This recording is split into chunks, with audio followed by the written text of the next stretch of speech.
سب سے ضروری چیز کہ نبی صلی اللہ علیہ وآلہ وسلم کی پیدائش کا جو مہینہ، سال اور دن کون سا ہے؟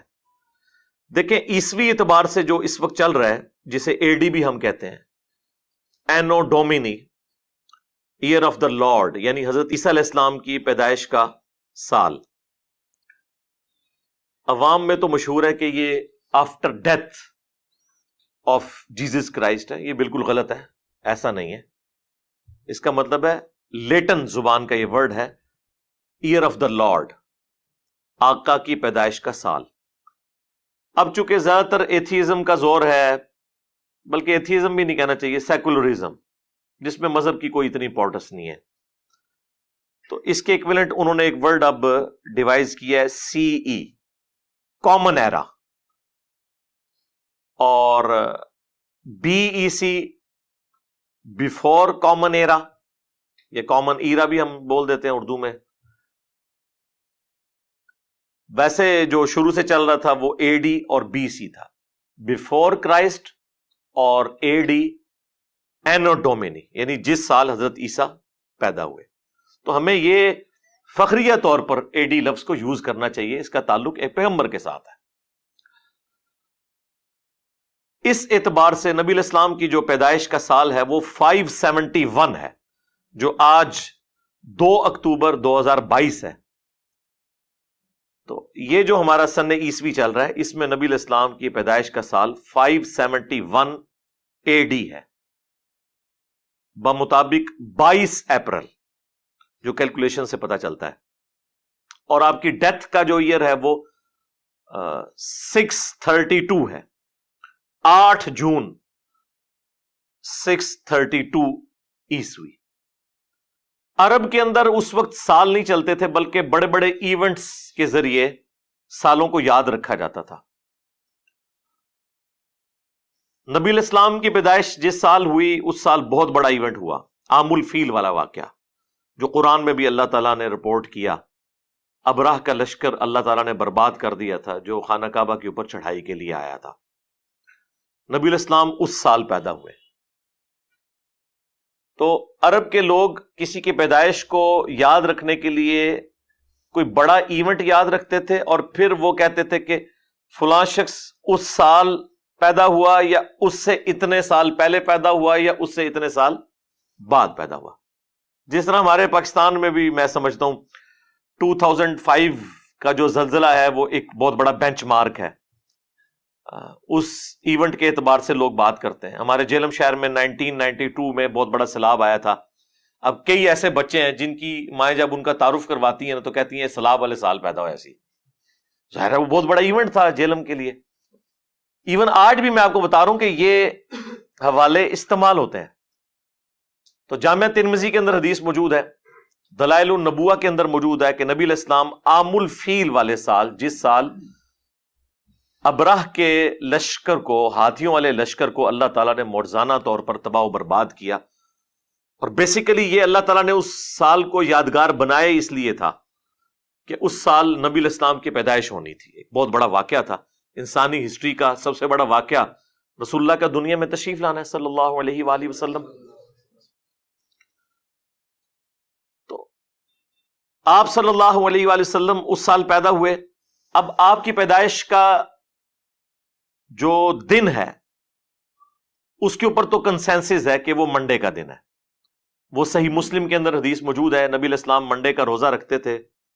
پوچھا گیا آپ روزہ کیوں رکھتے ہیں؟ صحیح مسلم میں 2750 نمبر حدیث ہے، کانٹینیوس نمبرنگ میں. تو آپ علیہ السلام نے فرمایا فیہ ولدت وفیہ انزل علیہ، اس دن میں پیدا ہوا اور اس دن مجھ پر پہلی وحی نازل ہوئی. تو نبی علیہ السلام اپنی پیدائش کی خوشی اور قرآن کے نزول کی خوشی اکٹھی مناتے تھے. ہر سال نہیں، ہر مہینے نہیں، ہر ویک میں منڈے والے دن پیر کا روزہ رکھ کر. اچھا اب تاریخ کیا تھی اس کے حوالے سے ہمارے پاس جو سب سے یعنی قریبی کوئی اگر مواد ملتا ہے تو وہ دلائل النبوہ، امام بیہقی کی کتاب میں محمد بن اسحاق تابعی کا قول ہے جو انس ابن مالک کے شاگرد ہیں، 150 ہجری میں فوت ہوئے،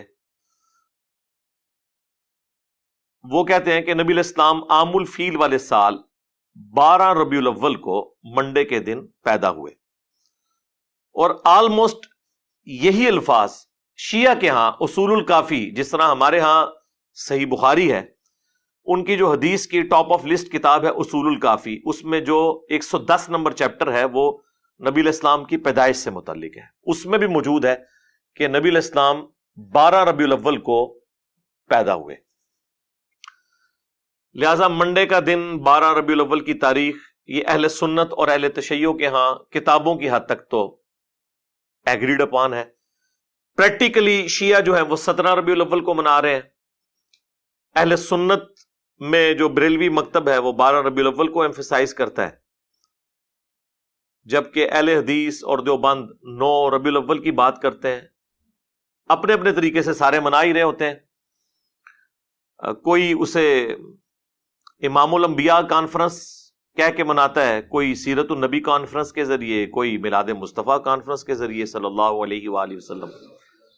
بہرحال اس کے اوپر اتنا تو کنسنسس ہو چکا ہے کہ ربیع الاول کے مہینے میں ہمیں نبی علیہ السلام کی سیرت کو، آپ کے کردار کو، آپ کے معجزات کو، آپ کے دنیا میں آنے کے مقصد کو ڈسکس کرنا ہے۔ جمعے کے خطبوں کے اندر تمام مکاتب فکر کے لوگ ڈسکس کرتے ہیں، اور اس پہ اجماع ہو چکا ہے۔ تو اجماع خود بہت بڑی دلیل ہے۔ المستدرک للحاکم میں یہ حدیث موجود ہے، المعجم الکبیر طبرانی میں بھی، کہ نبی علیہ السلام نے فرمایا کہ اللہ تعالیٰ میری امت کو کبھی بھی گمراہی پر جمع نہیں ہونے دے گا، جماعت پہ اللہ کا ہاتھ ہے۔ جماعت سے مراد یہ پارٹیاں نہیں، یعنی پوری امت جس چیز کو صحیح سمجھ رہی ہوگی وہ درست ہوگی۔ اس حد تک تو امت صحیح سمجھتی ہے کہ محرم میں اہل البیت کا ذکر ہو، رمضان میں رمضان کا ذکر ہو، روزوں کا ذکر ہو، اس کے مسائل بیان ہو، ربیع الاول کے موقع پر نبی علیہ السلام کی شخصیت کو ڈسکس کیا جائے۔ باقی یہ جو کچھ اپنے اپنے انداز میں جو میلاد منایا جا رہا ہے دنیا کے مختلف کونوں کے اندر، جھنڈیوں کی شکل میں، جلوسوں کی شکل میں، خانہ کعبہ شریف، روضہ شریف کے ماڈل بنا کے، اب تو اس لیول تک لوگ چلے گئے کہ ان ماڈلز کے سامنے کھڑے ہو کے دعائیں بھی کر رہے ہوتے ہیں، اور ان کے اپنے علماء چیخ رہے ہوتے ہیں کہ یہ کیا حرکت کر رہے ہو، لیکن ان کی بات کوئی ماننے کے لیے تیار ہی نہیں ہوتا۔ زیادہ زور اس لیے نہیں لگاتے کہ انہیں خطرہ ہے کہ وہ ہم پہ ہی نہ فتویٰ لگا دیں کہ یہ بھی کہیں انجینئر کو تو نہیں سنتا، تو اس لیے پھر وہ ایک خاص لمٹ کو کراس نہیں کرتے۔ یہی ہوتا ہے جب آپ سنت کے راستے کو چھوڑتے ہیں تو پھر ایک ایکسٹریم لیول تک چیزیں چلی جاتی ہیں جو آپ کے قابو نہیں آتی۔ ہاں، جہاں تک اللہ کو منظور ہوتا ہے وہاں تک اللہ تعالیٰ کی غیبی تائید ہوتی ہے۔ تو غیبی تائید اس لیول تک تو ہے کہ ہم ربیع الاول میں ڈسکس کریں، کیوں نہ کریں، یعنی اس سے بڑا کوئی موقع نہیں ہے کہ نبی علیہ السلام کے پیدائش کے مقصد کو، آپ کی سیرت کو، آپ کے معجزات کو، آپ کی صورت کو، ان ساری چیزوں کو ڈسکس کیا جائے۔ اس میں کوئی دوسری رائے نہیں ہے۔ یہ تو بہت بڑی بدبختی ہے کہ کوئی اس مہینے کے اندر ان چیزوں کا ذکر ہی نہ کرے، اور ہر اوٹ پٹانگ ٹاپکس جو ہیں وہ اپنے جمعے کے خطبوں کا حصہ بنا لیں، پولیٹیکل ٹاپکس بھی، اپنے فرقوں کے فضول قسم کے ٹاپکس، ان کو تو ڈسکس کریں، اور نبی علیہ السلام کے دنیا میں آنے کے مقصد کو، آپ کے میلاد کو، آپ کی سیرت کو، آپ کی صورت اور معجزات کو ڈسکس نہ کرے، تو یہ تو بدبختی کسی کی ہو سکتی ہے۔ اور اس لیول پہ چیزیں شروع سے چلتی آ رہی ہیں۔ ہمیں اختلاف ان چیزوں کے اوپر ہے جو یہ بعد میں چیزیں مطلب اس لیول پہ ایڈ ہوئی ہیں کہ آج وہ قابو نہیں آ رہی کسی کی۔